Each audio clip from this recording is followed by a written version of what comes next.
ಯಾಕೋ ನಾಚ್ಕೋತಿದ್ಯಾ? ಆ ಫೋಟೋ ನೋಡಿದ್ರೆ ನಾಚಿಕೆ ಆಗಲ್ವಾ?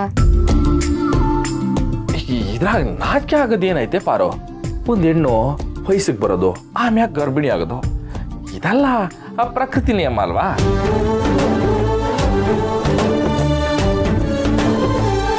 ಅದದು ಪ್ರಕೃತಿ. ಹೇಳಿ ಯಜಮಾನ್ರೆ. ಪ್ರಕೃತಿಲಿ ಇದೆಲ್ಲ ಸಹಜ ಅಂತ ಹೇಳಕ್ ಬಂದೆ. ಯಾಕೆ ಮತ್ತೆ ನಾಚಿಕೆ ಬಂತ? ಅಂಗಡಿಲಿ ಜೋರಾಗಿ ಹೇಳ್ತಿದ್ದೆ ಹೆಂಡತಿ ಹತ್ರ ನಾಚಿಕೆ ಯಾಕೆ ಅಂತ. ಹೇಳ್ತಿದ್ದೆ, ಆದ್ರೆ ಈ ಫೋಟೋ ನೋಡಿದ್ಮ್ಯಾಕೆ ನಾಚಿಕೆ ಬಂದ್ಬಿಡ್ತು ಪಾರು. ಅಲ್ಲ ಅದ್ಬಿಡು, ನಾನಿನ್ನ ಒಂದು ವಿಷಯ ಕೇಳ್ತೀನಿ. ನೀನು ಯಾವಾಗಲೂ ನಂತವ ನಾಚಿಕೆನೇ ಮಾಡ್ದಿರೋಳು, ಇವತ್ತ್ಯಾಕೆ ಪಾರು ನಾಚ್ಕೊಂಡೆ? ಅದು ಪ್ರೀತಿ ಅಂದ್ರೆ ಅದೇ ಅಲ್ವಾ ಮಾವ? ನಿನಗೆ ಸ್ವಲ್ಪ ನಾಚಿಕೆ ಕಮ್ಮಿ, ನಿನಗೆ ನಾಚಿಕೆ ಕಮ್ಮಿ ಆದಾಗ ನನಗೆ ನಾಚಿಕೆ ಬರುತ್ತೆ. ಗಂಡ ಹೆಂಡತಿ ಅಂದರೆ ಹಾಗೆ ಅಲ್ವಾ? ನಾನು ನೀನಾಗೋದು, ನೀನು ನಾನಾಗೋದು. ಓ ಹಂಗಾರ ಸರಿ, ಈಗ ಗೊತ್ತಾಯ್ತು ನನಗೆ. ಏನು ಗೊತ್ತಾಯ್ತು ನಿಂಗೆ? ಡಾಕ್ಟ್ರಿಗೂ ನಾಚಿಕೆ ಬರ್ತದೆ ಅಂತ ಗೊತ್ತಾಯ್ತು. ಹೋಗ್ ಮಾವ, ಹಂಗೆಲ್ಲ ನಾಚಿಕೆನೇ ಬರಲ್ಲ. ಆದರೆ ಈ ಫೋಟೋ ನೋಡ್ತಿದ್ರೆ ನನಗೆ ಹೇಳ್ಕೊಳಕ್ಕೆ ಆಗ್ತಿಲ್ಲ, ಅಷ್ಟು ನಾಚಿಕೆ ಆಗ್ತಿದೆ. ಏನು ಗೊತ್ತಾ,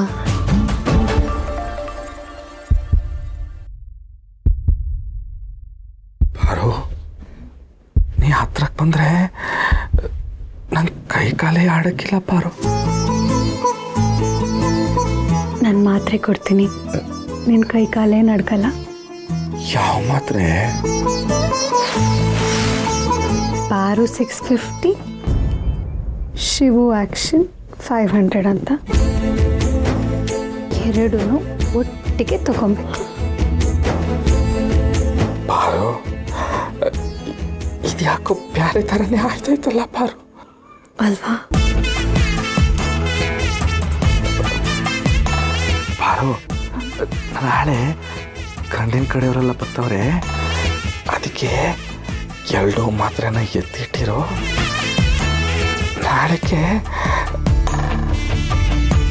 ಒಟ್ಟಿಗೆ ನುಂಗ್ಬಿಡ್ತೀನಿ.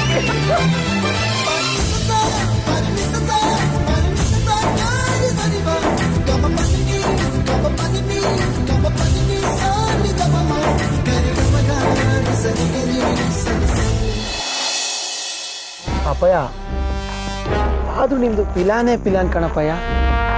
ಹೊರಗಡೆಯಿಂದ ನೋಡಿದ್ರೆ ಆ ರಾಣಿ ಮದುವೆಗೆ ಆಯ್ತಾರೋ ವ್ಯವಸ್ಥೆ ಎಲ್ಲ ತಾನೇ ಆಯ್ತೈತೆ ಅನಿಸ್ತದೆ. ಆದರೆ ಆಯ್ತಾರೋ ವ್ಯವಸ್ಥೆ ಹಿಂದೆ ಸೂತ್ರಧಾರ ನೀನೇ ಅಂತ ಯಾವ ನನ್ನ ಮಗುವು ಗೊತ್ತಾಕಿಲ್ಲ ಕಣ್ಬಿಡು. ಜಟ್ಟಿ ಜಾರ್ ಬಿದ್ರು ಅದು ಒಂದು ಪಟ್ಟೆ ಕಣೋ.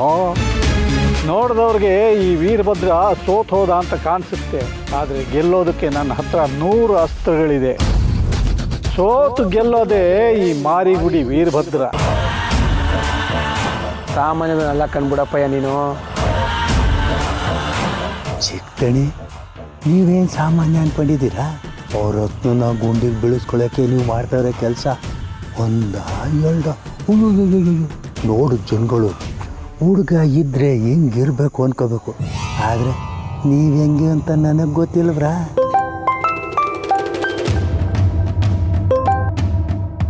ನಮಸ್ಕಾರ ಮಾಸ್ತಿ ಕೊಪ್ಪಳು ನಾಗೇಗೌಡರಿಗೆ. ಹೇಳಿ ಗೌಡ್ರೆ, ಗಾಳ ನೀರಲ್ಲೇ ಇತ್ತು, ಎಲ್ಲಿವರೆಗೂ ಬಂತು ಮೀನು?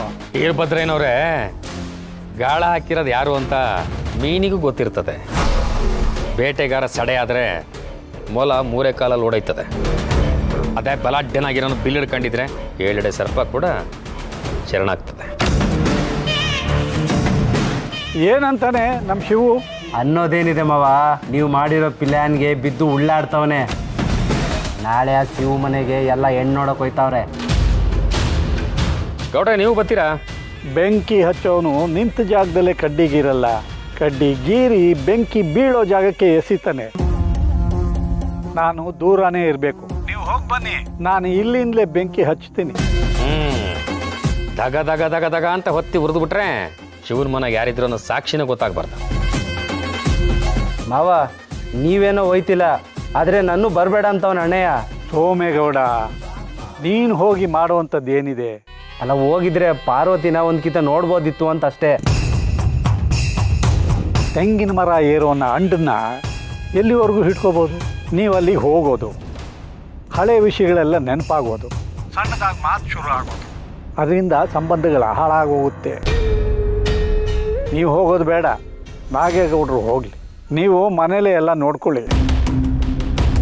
ಗೌಡ್ರೆ, ನೀವು ಅಲ್ಲಿಗೆ ಹೋದರೂ ಮಾತುಕತೆ ಎಲ್ಲ ನಿಮ್ಮ ಮಡದಿ ಆಡಬೇಕು. ಹೆಣ್ಮಕ್ಳು ಮಾತಾಡೋದ್ರಿಂದ ಜಯ ನಮಗೆ ಗ್ಯಾರಂಟಿ. ಹೆಣ್ಣು ಸತ್ರು ಸೋತ್ರು ಯುದ್ಧ ನಾವೇ ಗೆಲ್ಲೋದು, ಅದನ್ನೇ ಜಯ ಅನ್ನೋದು ಅಲ್ವಾ? ವೀರಭದ್ರೇನವ್ರೆ, ನಿಮ್ಮನ್ನ ಉತ್ಸಾಹ ಇರೋ ಯುವಕ ಅನ್ಲ ಅಥವಾ ವಯಸ್ಸಾಗಿರೋ ಮುತ್ಸದ್ದಿ ಅನ್ಲೋ ಅರ್ಥ ಆಯ್ತಾ ಇಲ್ಲ ನನಗೆ. ಒಂದು ಕೈಯಲ್ಲಿ ದ್ರಾಕ್ಷಿ ಹಿಡ್ಕೊಂಡು ರಾಜನ ಥರ ಕಾಣಿಸ್ತೀರಿ, ಇನ್ನೊಂದು ಕೈನಾಗೆ ರುದ್ರಾಕ್ಷಿ ಹಿಡ್ಕೊಂಡು ರಾಜತಂತ್ರಿಗಳ ಥರ ಕಾಣಿಸ್ತೀರಿ. ಈ ದ್ರಾಕ್ಷಿ ರುದ್ರಾಕ್ಷಿ ಮಧ್ಯೆ ವ್ಯತ್ಯಾಸದಲ್ಲಿ ನೀವು ಯಾವ ಸಾಕ್ಷಿನೂ ಉಳಿಸಕ್ಕಿಲ್ಲ ಅನ್ನೋದಕ್ಕೆ ನಾನೇ ಸಾಕ್ಷಿ.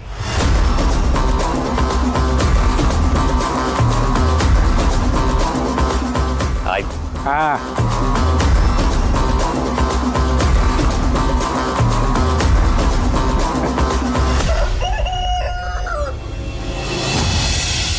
ಇನ್ನೇನಮ್ಮ, ಡಾಕ್ಟ್ರ್ ಹೆಂಡತಿ ಆಗ್ತಿದ್ದಾಳೆ ನಮ್ಮ ಅಕ್ಕ. ಯಾಕೆ ಚೋಟು ಹಂಗಂತ್ಯ? ನಿಮ್ಮ ಅಕ್ಕ ಡಾಕ್ಟರ್ನ ಮದುವೆ ಆಗಿ ಹೋಗ್ತಿದ್ದಾಳೆ, ನಮ್ಮಣ್ಣ ಡಾಕ್ಟ್ರನ್ನೇ ಮದುವೆ ಆಗಿ ಕರ್ಕೊಂಡ್ ಬಂದಿದ್ದಾನೆ. ರತ್ನಕ್ಕ, ನೀನು ನನ್ನ ಕಾಲು ಹಿಡಿತೀಯಲ್ಲ. ಅದೇ ನಾನು ಹೇಳೋಣ ಅಂತಿದ್ದೆ ರಾಣಿ. ರತ್ನ, ಹಾಗೆಲ್ಲ ಒಬ್ಳೆ ಕಾಲು ಎಳಿಬಾರ್ದು ಅಲ್ವಾ?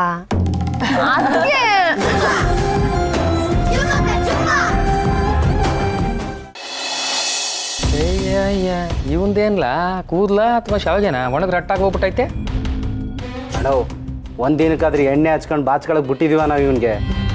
ಅದು ಸರಿ, ಬಿಟ್ಟದಿದ್ರೆ ಇವನ್ ಸೇವೆ ಮಾಡೋದು ನಮ್ಮ ಕರ್ಮ. ಅಣ್ಣ, ನಾನೇ ಬಾಚ್ಕೋತೀನಿ ಬಿಡೋಣ. ಅಣ್ಣ, ಮದುವೆ ಆದ್ಮೇಲೆ ನೀನು ಹೆಂಡ್ತಿನ ಬಾಚ್ಕ, ಅದಕ್ಕೆ ರೆಡಿ ಮಾಡ್ತಾ ಇರೋದು. ತೊಲೆ ಬಾಚ್ಕೊತಾನ. ನಾನು ಯಾವಾಗ ಪಾರ್ವತಿನ ಬಾಚ್ಕೊಂಡು ತಪ್ಕೋತೀನೋ ಅಂತ ಅನಿಸ್ತೈತೆ. ಶುರುವಾಯ್ತಪ್ಪ ಇವನ್ ಕಂತೆ ಪುರಾಣ. ಅಣ್ಣವ್, ನಮ್ಮ ಪಾರ್ವತಿ ಅಂದ್ರೆ ನಿಂಗೆ ಕಂತೆ ಪುರಾಣನ? ಲವ್ ಮಾಡ್ತೀವಿ ನೀವು ಅವಳನ್ನ.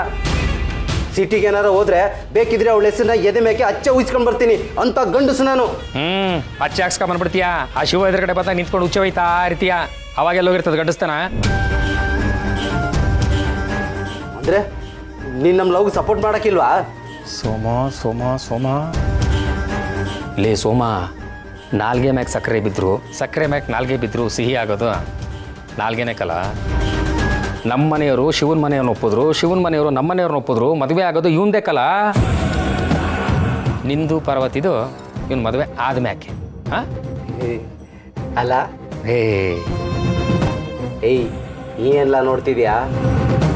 ಅಣ್ಣ ಆಚೆ ಕರ್ಕೊಂಡು ಹೋಯ್ತವನೆ, ಅವ್ನು ಹೇಳ್ದಂಗೆ ಕೇಳಬೇಕು. ಅಲ್ಲಿ ಅಪ್ಪಿ ತಪ್ಪಿ ಬಾಲ ಏನಾದರೂ ಬಿಚ್ಚಿದ್ರೆ ಗೊತ್ತಲ್ಲ ಕಬ್ಬು ಹೆಂಗೆ ಕಡಿತಾರೆ ಅಂತ, ಹಂಗೆ ತಲೆ ಕಡ್ದಾಕ್ಬಿಡ್ತಾನೆ ನಮ್ಮ ಅಣ್ಣ. ರೀ, ಅಲ್ಲಿ ನೋಡಿ, ಮಾಸ್ತಿ ಕೊಪ್ಪಳು ಮಹಾರಾಣಿಯವರು.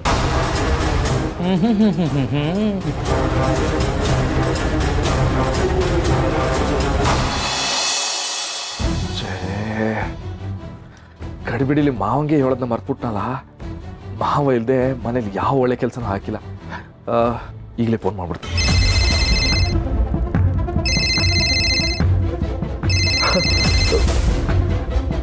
ಹಲೋ ಮಾವ. ಹಲೋ ಶಿವು, ಹೇಗಿದೀಯಾ? ಹಲೋ ಮಾವ, ನಿಮ್ಗೆ 100 ವರ್ಷ ಆಯಸ್ಸು. ಅಯ್ಯೋ, ನನಗೆ ಯಾಕಪ್ಪ ಅಷ್ಟೊಂದು ಆಯುಷ್ಯು? ನನ್ನ ಇರೋ ಬರೋ ಆಯುಷ್ಯೆಲ್ಲ ಭಗವಂತ ನಿನಗೆ ನಿನ್ನ ಕುಟುಂಬಕ್ಕೆ ಕೊಡ್ಲಿಕ್ಕೆ ಕಣೋ ಶಿವು. ಅಯ್ಯೋ ಬಿಡ್ತು ಅನ್ನು ಮಾವ, ನೀವು ಹಿಂಗೆ ಅಂದ್ಬಿಟ್ರೆ. ನೀವಿನ್ನೂ ನಮ್ಮಂಥ ಏಟೊಂದು ಜನರನ್ನ ದಡಕ್ಕೆ ಮುಟ್ಟಿಸ್ಬೇಕು. ಅದಕ್ಕೂ ಮುಂಚೆ ನನ್ಗೆ ಕ್ಷಮಿಸ್ಬಿಡಿ ಮಾವ. ಯಾಕೋ ಅಂಥದ್ದೇನೋ ಆಯಿತು? ಮಾವ, ನಮ್ಮ ರಾಣಿ ನೋಡಕ್ಕೆ ಮಾಸ್ತಿ ಕೊಪ್ಪಲವ್ರು ಬರ್ತವ್ರೆ ಅಂತ ನೆನ್ನೆ ರಾತ್ರಿ ನಮ್ಮ ನಿಂಗಣ್ಣ ಹೇಳ್ದ. ನಿಮಗೆ ರಾತ್ರಿನೇ ಹೇಳುಮ ಅಂತ ಅನ್ಕೊಂಡೆ. ಆಟೋತ್ನಲ್ಲಿ ಯಾಕೆ ಸುಮ್ಕೆ ಅಂತ ನಾನೇ ಸುಮ್ಮನಾಗ್ಬಿಟ್ಟೆ. ಈಗ ಇನ್ನೇನವ್ರು ಬಂದ್ಬಿಡ್ತಾರ ಮಾವ. ನಿಮಗೆ ಫೋನ್ ಮಾಡಿ ಹೇಳುಮ ಅಂತ ಅನ್ಕೊಂಡಷ್ಟಲಿ ನೀವೇ ಫೋನ್ ಮಾಡಿಬಿಟ್ರಿ. ಅತಿರಥರು ಮಹಾರಥರು ಇರೋ ಕಡೆ ಉತ್ತರ ಕುಮಾರ ಯಾರು ಅಂದಂಗೆ ನೀವುಗಳಿರ್ಬೇಕಾದ್ರೆ ನಾನು ಯಾಕಪ್ಪ ಅಲ್ಲಿ? ಎಲ್ಲಾನ ಉಂಟ ಮಾವ. ನಮ್ಮನೇಲಿ ಏನೇ ಒಳ್ಳೆ ಕೆಲಸ ಆದ್ರೂ ನೀವೇ ಅಲ್ವ್ರ ಮುಂದೆ ನಿಂತು ಎಲ್ಲ ನಡೆಸ್ಕೊಡೋದು. ಅದೇ ಕಾರಣಕ್ಕೆ ಕಣೋ, ವಿಷಯ ಗೊತ್ತಾದ ತಕ್ಷಣ ನಾನು ನಿಮ್ಮನೆ ಕಡೆನೇ ಹೊರಟಿದ್ದೆ. ಓ ಮಾವ, ನೀವೇ ಬರ್ತಿದ್ರಾ? ಹೊರಟಿದ್ದೆ ಕಣೋ ಶಿವು. ಆದರೆ ನಮ್ಮ ಪಕ್ಕದೂರು ಪಟೇಲ್ರ ಹೆಂಡತಿ ತೀರ್ಕೊಂಡ್ಬಿಟ್ರಂತೆ. ಅಲ್ಲಿಗೆ ಹೋಗ್ಬೇಕು. ಊರು ಹಿರಿಯಾಗಿ ನಾನು ಹೋಗದಿದ್ರೆ ತಪ್ಪಾಗುತ್ತೆ ಅಲ್ವಾ? ಈ ವೀರಭದ್ರ ಸುಖದಲ್ಲಿ ಕೈ ಹಿಡಿದೇ ಇದ್ರು ದುಃಖದಲ್ಲಾದರೂ ಜೊತೆಗಿರ್ಬೇಕು ಅಲ್ವೇನೋ? ತೀಟ ಕಣ್ಮವ. ಆದ್ರೂ ನೀವಿಲ್ಲಿಲ್ಲದೆ ನನಗೆ ಕೈ ಕಾಲೇ ಆಡಕ್ಕಿಲ್ಲ. ಕಡೆ ಪಕ್ಷ ಅತ್ತನ್ನಾದ್ರೂ ಕಳಿಸ್ಕೊಡ್ಬೋದಲ್ಲ ಮಾವ? ಹಾಂ, ನಾನು ಅಂದ್ಕೊಂಡೆ ಅದಾಗ್ಬೋದು. ನಾನು ಇಲ್ದಿದ್ರು ನಾನು ಹೆಂಡ್ತಿದ್ದೀರಾದರೂ ಅಲ್ಲಿರಲಿ. ಒಂದು ನಿಮಿಷ ಇರು. ಸುಶೀಲಾ, ಸೌಭಾಗ್ಯ, ಎಲ್ಲಿದ್ದೀರಿ? ಓ, ಇಲ್ಲಿದ್ದೀರಾ? ಕೊಟ್ಟ ಇರೋ ಒಂದು ನಿಮಿಷ. ಇದೇನು ಸುಶೀಲಾ, ಜ್ವರ ಬಂದಂಗಿದೆಯಲ್ಲ? ಶಿವು ಫೋನ್ ಮಾಡಿದ್ದಾನೆ, ಮಾತಾಡು. ಅತ್ತೆ, ನಮ್ಮ ರಾಣಿ ನೋಡಕ್ಕೆ ಮಾಸ್ತಿ ಕೊಪ್ಪಲಿಂದ ಸಂಬಂಧ ಬರ್ತೈತೆ. ನೀವು ಬಂದ್ರತ್ತೆ. ಮಾವನಿಗೆ ಬೇರೆ ಕಡೆ ಕೆಲಸ ಐತಂತೆ. ಶಿವು, ಯಾಕೋ ತುಂಬ ತಲೆನೋವುತ್ತಿದೆ, ಜ್ವರ ಬರೋ ಥರ ಇದೆಪ್ಪ. ನೀವು ಮುಗಿಸ್ಕೊಳ್ಳಿ, ಏನೋ ಅಂದ್ಕೊಂಬೇಡ. ಜ್ವರನಾ? ಅಯ್ಯೋ ಮಕ್ಕಳವ. ಅತ್ತೆ, ಬಾರು ಕಳ್ಸ್ಕೊಡಮ್ಮ. ಅಯ್ಯೋ ಬೇಡಪ್ಪ, ನಾನೇ ನೋಡ್ಕೊಳ್ತೀನಿ. ಸರಿ ಕಣತ್ತೆ, ಹುಷಾರು. ಹೆಂಡ್ತೀರು ಅಂದರೆ ಹೀಗಿರಬೇಕು ಅಲ್ವಾ?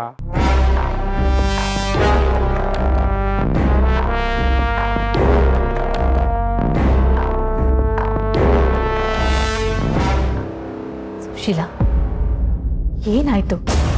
ಯಾಕೆ ಹೀಗೆಲ್ಲ ಮಾಡ್ತಾ ಇದೀಯಾ? ನನಗೇನು ಗೊತ್ತಿಲ್ಲ, ನಾನೇನು ಕೇಳಬೇಡಿ, ನನಗೇನು ಗೊತ್ತಿಲ್ಲ. ಅಯ್ಯೋ ದೇವ್ರೆ, ಸುಶೀಲಾ.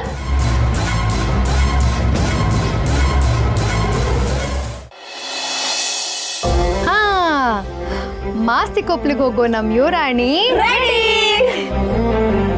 ಗುಂಡಕ್ಕ ಇನ್ನೂ ಬರಲೇ ಇಲ್ಲ. ಹಾ, ಲೀಲಾ ಆಂಟಿ ಮಾದಪ್ಪ ಅಂಕಲ್ನ ಕರೆಯೋದಕ್ಕೆ ನಿಮ್ಮ ಅಣ್ಣ ಕಾಲ್ ಮಾಡಿದ್ರಂತೆ. ಅವ್ರಿಗೇನೋ ಇವತ್ತು ತೋಟದಲ್ಲಿ ಕೆಲಸ ಇದೆ ಅಂತೆ.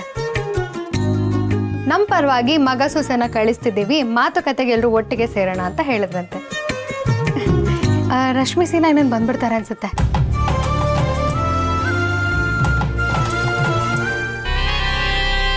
ಭಗವಂತ, ಇವ್ರು ಶುರುನೇ ಮಾಡ್ಕೊಂಡ್ಬಿಟ್ಟಿದಾರಲ್ಲ. ನ್ಯಾಯವಾಗಿ ಕಂಡವ್ರ ಮನೆ ಹೆಣ್ಣಿನ ಜೀವನ ಹಾಳಾಗತ್ತಲ್ಲ, ಏನು ಮಾಡಲಿ? ಏಯ್ ಚಿಗವ, ಶಿವನ ಮನೇಲಿ ನಿನ್ನ ಹತ್ರನೇ ಕುಂತಿರ್ತೀವಿ. ನಾವು ಹೆಂಗೆ ಹೇಳ್ಕಟ್ಟಿದ್ದೀವೋ ಹಂಗೆ ಮಾತ್ರ ಹೇಳ್ಬೇಕು. ಜಾಸ್ತಿ ಮಾತಾಡಿದ್ರೆ ಗೊತ್ತಲ್ಲ, ನಮ್ಮ ಹುಡುಗರು ಹೊರಗಡೆ ನಿಂತಿರ್ತಾರೆ. ದರಡೆ ಮಾಡೋ ನೆಪದಲ್ಲಿ ಬಂದು ನಿನ್ನ ಕಣ್ಣೆದುರುಗಡೆ ನಿನ್ನ ಮಗನ ಕತ್ತರನ್ನ ಕಚ್ಚ ಕಚ್ಚ ಕಚ್ಚ ಅಂತ ಕೂಗ್ಬಿಡ್ತಾರೆ. ಬೇಡಪ್ಪ, ನೀವು ಹೇಳ್ದಂಗೆ ಕೇಳ್ತೀವಿ. ನನ್ನ ಮಗಂಗೆ ಏನೂ ಮಾಡಬೇಡಿ. ನಾನಿವತ್ತು ಮಾತ್ರೆ ತಿಂದಿಲ್ಲ ಅಣ್ಣ. ಇಂದ್ರಿ, ಇವನಿಗೆ ಮಾತ್ರೆ ಕೊಡ್ತಾ ಇದೆಯಾ, ಪೆಪರ್ಮೆಂಟ್ ಕೊಡ್ತಾ ಇದೆಯಾ? ಇವನೇ ಮಾತ್ರೆ ಕೇಳ್ತಾವನೆ. 3 ದಿನದಿಂದ ಮಾತ್ರೆ ಕೊಟ್ಟಿಲ್ಲ, ಅದಕ್ಕೆ ಗಾಬ್ರಿಯಲ್ ಕೇಳ್ತಾ ಇದ್ದಾನೆ. ಇನ್ನು ಮುಂದೆ ಮಾತ್ರೆ ಇರಲ್ಲ, ಎದ್ ನಡಿ. ಅಣ್ಣ, ಆಲ್ ದಿ ಬೆಸ್ಟ್. ಚಚ್ ಕೆಡವಾಕು. ಲೇ ಸೋಮ, ತೋಟದ ಮನೆಗೆ ಹೋಗ್ಬೇಕಾದ್ರೆ ಹೇಳ್ತಾರಲ್ಲ, ಹಂಗೆ ಹೇಳ್ತಾ ಇದೆಯಲ್ಲ ಕಲ. ನಾನು ಹೋಯ್ತಾ ಇರೋದು ಫ್ಯಾಮ್ಲಿ ಜೊತೆ. ಏನಲ್ಲ ಲ್ಯಾಂಗ್ವೇಜು? ಅಣ್ಣ, ಹ್ಞೂ ಅಂದಿದ್ರೆ ನಾನು ಪಾರ್ವತಿ ನೋಡಕ್ಕೆ ಬರ್ತಿದ್ದೆ. ಇದಕ್ಕೆ ನಿನ್ನನ್ನು ಕರ್ಕೊಂಡು ಹೋಗ್ತಾ ಇಲ್ಲ. ನಿಮ್ಮ ಅಣ್ಣನೂ ಬಿಟ್ಟು ಹೋಗೋಣ ಅಂತ ಇದೆ.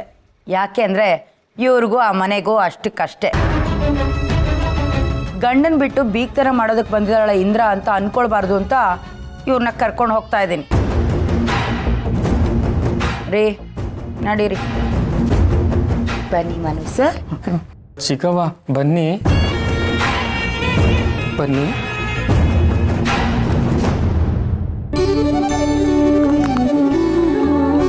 ದೃಷ್ಟಿ ಎಲ್ಲ ಹೋಯ್ತು. ಇನ್ನೇನಾದ್ರೂ ದೃಷ್ಟಿ ಆದ್ರೆ ಅದು ಮಾಸ್ತಿಗೊಬ್ರು ಡಾಕ್ಟರ್ ಮನು ಅವ್ರತೆ ಆಗಿರುತ್ತೆ ಅಲ್ವಾ ರಾಣಿ? ಅದಕ್ಕೆ ನನ್ನ ಕಲೆ ಎಳಿತೀಯ ನೀನು? ಆಯ್ತು, ನಾನೇನೋ ಒಂದು ಕೇಳಲಾ? ಕೇಳು. ರಾತ್ರಿ ನಿಮ್ಮ ರೂಮ್ ಒಳಗಿರೋ ಫೋಟೋ ನೋಡಿ ನಿಂಗೆ ಏನು ಅನಿಸ್ತು? ಹೋಗೆ ರಾಣಿ. ಅದಕ್ಕೆ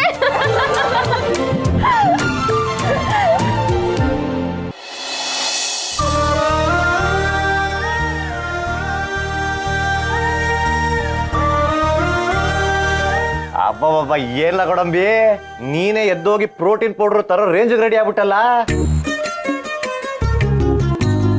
ಟ್ರೀಟ್ಮೆಂಟ್ ಕೊಟ್ಟು ರೆಡಿ ಮಾಡಿರೋದು ಯಾರು? ನಮ್ಮ ಪಾರು ಒಂದ್ಕಿಂತ ಕೈ ಇಟ್ರೆ ಮುಗೀತು. ಅಯ್ಯೋ ಅಣ್ಣ, ಕೈ ಇಟ್ಮೇಲೆ ಮುಗೀತು ಅಲ್ಲ, ನಮ್ಮತ್ಗೆ ಕೈ ಇಟ್ಮೇಲೆ ಅಲ್ಲಿಂದ ಶುರು ಆಯ್ತು ಅನ್ಬೇಕು. ಅದೇ ಕಡವ ಗುಂಡು, ನಮ್ಮ ಪಾರು ಹಿಡ್ದಿರೋ ಕೆಲ್ಸನ ಮುಗ್ಸ ಗಂಟ ಬುಡಕಿಲ್ಲ ಅಂತ ಹೇಳ್ದೆ. ಏ ಶಿವಣ, ಅದು ಮುಗ್ಸ ಗಂಟ ಅಲ್ಲ, ಸರಿ ಮಾಡ ಗಂಟ. ಅದೇ ಕಲ ನಮ್ ಗೋಡಂಬಿ ನಮ್ಮ ಮನೇಲಿ ಎಲ್ರು ಖುಷಿ ಆಗಿದ್ರೆ ಪಿರ್ನೆ ಸರಿ ಹೋಯ್ತಾನೆ ಅಂತ ಹೇಳಿದ್ರು. ನಮ್ಮ ಮನೇಲಿ ಎಲ್ರು ಖುಷಿ ಆಗವ್ರೆ. ಹಂಗೆ ನಮ್ ಗೋಡಂಬಿನು ಬಿರ್ನೆ ಸರಿ ಆಗ್ಬಿಟ್ಟ. ಅದ್ರಲ್ಲೂ ಸೀನಾ ನೀ ಆಸ್ಪತ್ರೆನಾಗೆ ನನ್ ಭಾವ ಅಂತ ಕರ್ದಿಯಲ್ಲ, ಅವತ್ತಿಂದ ಗೋಡಂಬಿ ಜಾಸ್ತಿ ಸರಿ ಹೋಗ್ಬಿಟ್ಟ. ರೀ, ನೀವಿನ್ ಮುಂದೆ ಹಂಗೆ ಕರೀರಿ. ನೀವ್ ಒಳ್ಳೆ ಬಾವಂಗೆ ಅಣ್ಣ ಅಂತೀರಾ, ಅಕ್ಕಂಗೆ ಅತ್ಗೆ ಅತ್ಗೆ ಅಂತೀರಾ. ಅದು ಅಭ್ಯಾಸ ಇಲ್ಲ ಕಣೆ, ಅದಕ್ಕೆ ಹೋಯ್ತಾ ಅಭ್ಯಾಸ ಆಯ್ತದೆ. ನಮ್ಮವ್ವ ಏನಾನ ಬಾವ ಬಾಮೈದ ಅನ್ನೋದನ್ನ ಕೇಳಿಸ್ಕೊಂಡ್ರೆ ಗಂಟ್ಲೊಳಕ್ ವಿಷ ತುರ್ಕಿ ಸಾಯಿಸ್ಬಿಡ್ತಾಳೇನ. ಸೀನಾ, ಅಭ್ಯಾಸ ಆಗ್ಬೇಕು ಅಂತ ಕರೀತಾ ಇದ್ರೆ ಪ್ರಾಕ್ಟೀಸ್ ಮಾಡೋದು ಹೆಂಗೆ? ಈಗ ಕರಿ, ಬಾವ ಅಂತ ಕರಿ. ಬಾವಾ, ಶಿವು ಬಾವಾ, ಅದಕ್ಕೆ ಕರೆದ್ಬಿಟ್ಟೆ. ಮತ್ತೆ ಬರ್ತಾ ಇದೆಯಲ್ಲ ಬಾಮೈದ, ನಾನ್ ನಿಂಗ್ ಬಾವ ಆದ್ರೆ ನನ್ ಎಂಡ್ರು ನಿಂಗೆ ಅಕ್ಕ ಆಯ್ತಾಳೆ. ಓ ಕರೆಕ್ಟ್ ಅಲ್ವಾ? ಶಿವು ಬಾವಾ, ಸೀನಾ ಬಾಮೈದ, ಪಾರು ಅಕ್ಕ, ಸೀನಾ ತಮ್ಮ. ಬಾಮೈದ, ಇನ್ಮ್ಯಾಕ್ ನೀನು ನನ್ನ ಬಾವ ಅಂತಾನೆ ಕರಿಬೇಕು, ಪಾರುನ ಅಕ್ಕ ಅಂತವ, ಗೊತ್ತಾಯ್ತಾ? ನನ್ನ ಜೀವನದಲ್ಲಿ ಏನ್ ಗೊತ್ತಾಗ್ಬಾರ್ದು, ಏನ್ ಗೊತ್ತಾಗ್ಬೇಕು ಒಂದು ಗೊತ್ತಾಯ್ತಿಲ್ಲ. ಗೊತ್ತಾಗ್ಬೇಕು ಅನ್ಕೊಂಡಾಗೆಲ್ಲ ಏನು ಗೊತ್ತಾಗಲ್ಲ, ಗೊತ್ತಾಗ್ಬಾರ್ದು ಅಂದಾಗೆಲ್ಲ ಎಲ್ಲ ಗೊತ್ತಾಗೋಯ್ತದೆ. ಏನ್ ಗೊತ್ತಾಗ್ಬೇಕು ಏನ್ ಗೊತ್ತಾಗ್ಬಾರ್ದು ಒಂದು ಗೊತ್ತಾಯ್ತಿಲ್ಲ. ನೀವ್ ಅದೇನೋ ಹೇಳಿದ್ರಿ, ಆದ್ರೆ ಏನ್ ಹೇಳಿದ್ರಿ ಅಂತ ದೇವ್ರಾಣೆ ಗೊತ್ತಾಗ್ಲಿಲ್ಲ. ನಿಮ್ಗೆಲ್ಲ ಏನಾದ್ರೂ ಗೊತ್ತಾಯ್ತಪ್ಪ? ನಂಗೆ ಗೊತ್ತಾಗಿಲ್ಲ. ಗೊರ್ಕೆ, ಬಾಮೈದ ಹೇಳಿದ್ದು ಏನಾದ್ರೂ ಗೊತ್ತಾಯ್ತಾ? ಗೊತ್ತಾಗ್ಲಿಲ್ಲ. ನಿಮ್ಗೆ ಯಾರಿಗೂ ಅರ್ಥ ಆಗ್ಲಿಲ್ಲ ಅಂದ್ರು ಗೋಡಂಬಿಗೆ ಅರ್ಥ ಆಗಿರುತ್ತೆ ಅಲ್ವೇಲ್ಲ ಗೋಡಂಬಿ? ಹೌದೇನ್ಲ ಗೋಡಂಬಿ? ಹೆಂಗೆ ಕೊಡ್ಲಾ ಕಯ್ಯ? ಕಳ್ಳನ್ ಮಗ, ನಿನ್ಗೆ ಇದೆಲ್ಲ ಗೊತ್ತಾಯ್ತಾನೆ. ಗೋಡಂಬಿ, ಒಬ್ನೇ ನಡಿಯಕ್ಕೆಲ್ಲ ಹೋಗ್ಬೇಡ, ಬಿದ್ದಿದ್ಬಿಟ್ಟಿಯ.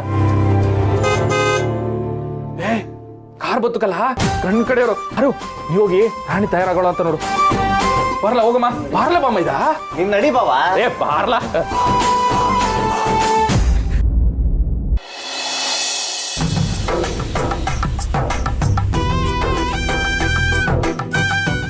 ನನ್ನ ಮಗನೇ, ಹೇಳ್ಕೊಟ್ಟಿದ್ದೆಲ್ಲ ನೆನಪಿದೆ ತಾನೆ? ಮಾತಾಡುವಾಗ ಗತ್ತು ಗಾಂಭೀರ್ಯ ಇರಬೇಕು. ತಪ್ಪು ಮಾಡೋದಕ್ಕೆ ಅವಕಾಶನೇ ಇಲ್ಲ. ತಪ್ಪು ಮಾಡಿದ್ರೆ ತಪ್ಪಾಗಿ ಉಟ್ಬಿಟ್ಟೆ ಅಂತ ತಪ್ಪಿಸ್ಬಿಡ್ತೀವಿ. ಪೆದ್ದನಮ್ಮ, ಹೇಳಿವನಿಗೆ ಒಳಗಡೆ ಹೆಚ್ಚು ಕಮ್ಮಿ ಮಾಡ್ದಂತ ಇಟ್ಕೋ. ಹೊರಗಡೆ ನಮ್ಮ ಹುಡುಗರು ಕಾಯ್ತಾ ಇರ್ತಾರೆ. ಆಚೆ ಬರ್ತಿದ್ದಂಗೆ ಬತ್ತದಲ್ಲಿ ಕೊಯ್ದಂಗೆ ಒಂದು ಕತ್ತನ್ನ ಕುಯ್ದಾಕ್ಬಿಡ್ತಾರೆ. ತಮ್ಮಯ್ಯ, ಪದೇ ಪದೇ ಇದನ್ನು ಹೇಳಿ ನಮ್ಮನ್ನು ಹೆದರ್ಸ್ಬೇಡಿಪ್ಪ. ನೀವು ಹೇಳ್ದಂಗೆ ಕೇಳ್ತೀವಿ. ನನ್ನ ಮಗನೇ, ಆವಾಗ ಸೋಮ ಫೋನ್ ಮಾಡ್ತಾ ಇರ್ತಾನೆ. ನೀನು ಬ್ಯುಸಿ ಇದೆಯಾ, ನನಗೆ ಫೋನ್ ಎತ್ತುತ್ತಾ ಇರಬೇಕು. 2 ಪದ ಬಿಡಬೇಕು, ಮಡಗ್ತಾ ಇರಬೇಕು. ಹ್ಞೂ ಅಣ್ಣ. ಬರ್ಬೇಕು. ನಮಸ್ಕಾರ. ಗೌಡ್ರೆ ನಮಸ್ಕಾರ. ಚೆನ್ನಾಗಿದ್ದೀರಾ? ನಾನು ಚೆನ್ನಾಗಿದ್ದೀನಿ, ನೀವು ಚೆನ್ನಾಗಿದ್ದೀರಾ? ಚಿಕ್ಕಮ್ಮ, ಇವರು ಹುಡುಗಿ ಅಣ್ಣ ಶಿವು ಅಂತ. ನಮಸ್ಕಾರ. ಅದೇ ಮರೆ ನಮ್ಮ ಸೋಮೇಗೌಡ್ರಿಗೆ ಗೊತ್ತಾಯ್ತಲ್ಲ, ಪಾರ್ವತಿ ಅಂತ ಹುಡುಗಿ, ಅದೇ ಹುಡುಗಿ ಇವರು ಒದೆ ಹಾಡ್ಕೊಂಡಿರೋದು. ಅವ್ರು ಕೇಳಿದ್ರ ತಮಾಷೆಗೆ. ಇವನೇ ಮದುವೆ ಹುಡುಗ ಮನುಗೌಡ ಅಂತ. ನಮಸ್ಕಾರ. ಇವರು ನಮ್ಮ ಮಾಮೈದ ಶ್ರೀನಿವಾಸ ಅಂತ. ಸುಮ್ಕಿರು ಶಿವಣ್ಣ, ಅದೇ ಶ್ರೀನಿವಾಸ ಅಂತ್ಯ. Seena alias gym Seena. Meet you nice to. Hi. ಬಿಸ್ಲು ಬನ್ನಿ ಒಳಗೆ. ಅದೇ. ಅಮ್ಮ ಬನ್ನಿ ಒಳಗೆ. ಮನು ಸರ್ ನಿಮ್ಮ ದೊಡ್ಡ ಫ್ಯಾನ್ ಸರ್. ನಾನು ಟಿವಿಲಿ ಇಂಟರ್ವ್ಯೂ ಎಲ್ಲ ನಿಮ್ಮನ್ನು ತುಂಬ ನೋಡಿದ್ದೀನಿ. ಒಂದೇ ಒಂದು ಸೆಲ್ಫಿ ಸರ್, ಪ್ಲೀಸ್ ಸರ್. ಒಳಗೆ ಬನ್ನಿ. ಮನು ಸರ್ ಜೀವನದಲ್ಲಿ ನಿಮ್ಮ ಥರನೇ ಆಗ್ಬೇಕು ಅಂತಿದ್ದೀನಿ. ಒಂದು ಆಟೋಗ್ರಾಫ್ ಸರ್.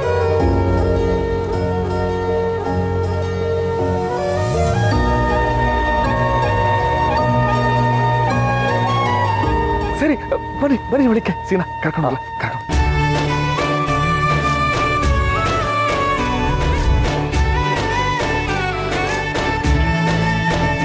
ಲೇ ಗೊರ್ಕೆ ಅಣ್ಣ ನೋಡ್ತೀನಲ್ಲ, ನಾಗೇಗೌಡ್ರು ಮನುಗೌಡ್ರು ಅವ್ರ ತಾಯಿ ಇರ್ಬೇಕಾದ್ರೆ ಹಿಂಗಿರ್ತಾರೆ, ಅವ್ರು ಹೋದ್ಮ್ಯಾಕೆ ಹಿಂಗಾಯ್ತಾರೆ. ಅಣ್ಣ ಆ ರೇಂಜ್ ಗಬಾ ಮಾಡ್ಗೋರೆ ಅಳಿಯಂದ್ರು. ಅಂದ್ಬಿಟ್ಟ ಬಾಯರ್ಕೆಯಿಂದ ಹಂಗೆ ಆಗಿ ಆಯ್ತು. ನಡಿ ಅಣ್ಣ.